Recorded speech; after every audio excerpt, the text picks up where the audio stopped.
madaxweynaha Soomaaliya Maxamed Cabdullaahi Farmaajo iyo ra'iisul wasaaraha Itoobiya Abiy Ahmed ayaa la filayaa inay magaalada Hargeysa socdaal ku gaaraan toddobaadka dambe sida ay xaqiijiyeen ilo xogaal ah isla markaana ay tibaaxayaan warar soo baxayo.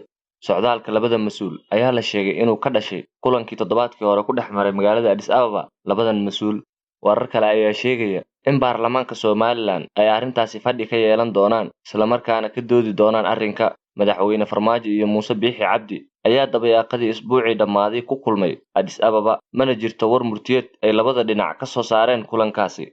Sidoo kaleeto isla isbuucan gudihiisa markii uu madaxweynaha ka soo laabtay Addis Ababa waa madaxweynaha Soomaaliya waxa uu si toos ah u raali geliyay dhammaan xasuuqii iyo dhibaatadii ka dhacday Somaliland intii ay jirtay xukuumaddii kacaanka, isagoona tilmaamay in arrintaasi aysan ahayn arrin qabiil iyo arrin koonfur oo ku duushay waqooyi. Haddii ay arrintani xaqiiqo noqoto waxaa dhaboobi doonta rajo ay lahaayeen ummadda Soomaaliyeed, taas oo ah isku imaad iyo wadahadal toos ah. Muddooyinkii u dambeeyay waxaa khilaaf xooggan uu soo kala dhexgalayay labada xukuumad tan Soomaaliya iyo Somaliland, iyagoo isku afgaran lahaa heshiisyo ay hore u galeen oo ay u kala saxiixdeen labada dhan iyo qaabkii ay u wada hadli lahaayeen. wasiir u hadlay Somaliland waxa uu sheegay kulanka labada madaxweyne inuu ahaa kulan iska caadi ah oo la mid ah kuwii madaxda Afrika yeelanayeen magaalada Addis Ababa. Sidoo kaleeto agaasimaha madaxtooyada Soomaaliya oo xaqiijiyay jiritaanka wada hadalka iyo kulanka labada madaxweyne, haddana waxa uu ka gaabsaday inuu wax faahfaahin ka bixiyo wada kulanka ay yeesheen iyo waxa ay ka hadleen labada madaxweyne.